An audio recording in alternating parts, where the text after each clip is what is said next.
Alaykum aziz do'stlar, sizlar bilan yana Valijo Abdullayev.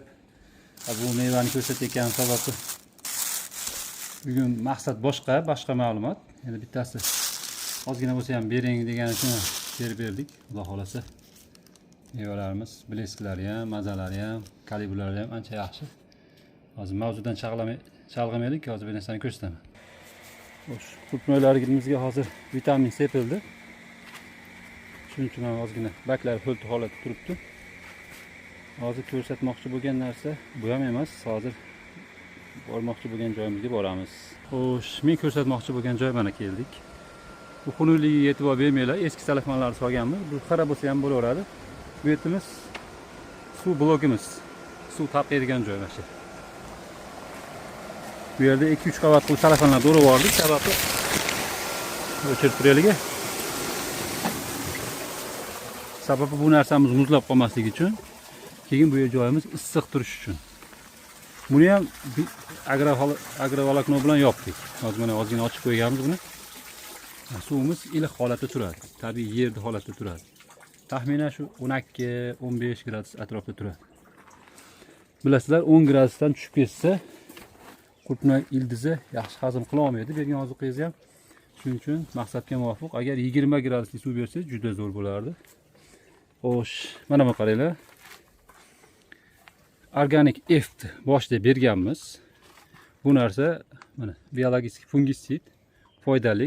Yasha hozir mana namlik bor tuproq ostida, keyin qora salafga mulcha qilingan, havo yaxshi yetishmaydi. Shuning uchun har xil zamburug'lar kuchayishi mumkin. Yaxshi mo'tadli sharoit. Buni bersa shu zararli zamburug'larga qarshi kurashadi. Organic P va aytdik. Mikrobiologik udobrini dedi. Yerga tushgan misol fosforlarni yaxshiroq oziqlantirishga yordam beradi. Mana. Yozib qo'yibdi. Xudo xolasa bularni men aralashtirib turib, bugun oqizib olyapmiz inshaalloh. Biz aslida alohida berish kerak. Bugun biz birga berib olaverdik. Sababi bu o'ta katta zarar yetkazadigan narsa emas. Bir-birini to'ldiradi. Shuning uchun berdik.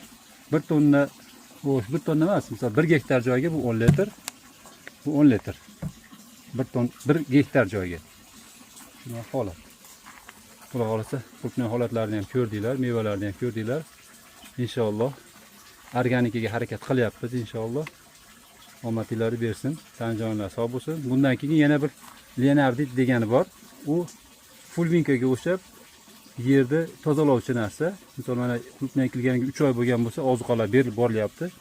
Qanchadir miqdorda ozuqalar ko'p bermagan taqdirimizda ham nitratlar misol to'lib qoladi, yerda qolib ketadi. Shuning uchun shularni yuvgani harakat bo'ladi, xolos.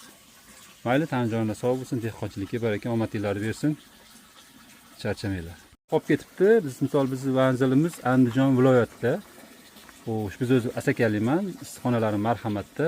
Bu narsa andijonliklarga kerak bo'lsa, Ulug'bek degan bola sotyapti buni. Ko'pchilik aloqaga chiqib, qayta so'ragan uchun ma'lumot uchun aytib qo'yapman. Endi biz buni Toshkentdan olib keltirganmiz. Rustam akadan. Xudo xolasa olib ishlatsanglar zarar bo'lmaydi inshaalloh.